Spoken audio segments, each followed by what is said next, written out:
Hello everyone, welcome back into this channel, and in this video I would like to explain to you the way how to save your photo that you have been taken with iPhone camera in JPEG format. So sometimes whenever we take a photo with our camera, it will be saved into the HEIC format, means that we only can send those photo into the same iPhone product or in the same Apple's product, because some of the other devices such as the Android products, they will not able to open the picture. So if you want to have a picture that you want to send into your Android friends, so I would suggest you to have this format for your camera. Open your settings, scrolling down and find the camera sections, and right after that you just need to click this camera.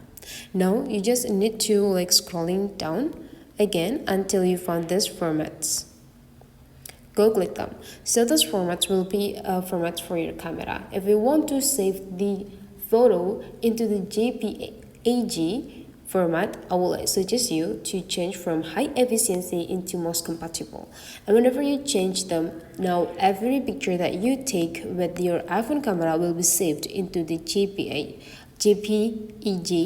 format, so you can just send those photos right away into your Android friends or your iPhone friends. So that is the way, guys, how to change the format from HEIC into the JPEG on iPhone. Hopefully today's tutorial is useful for you. So thank you for watching, and I will like to see you for the next tutorial.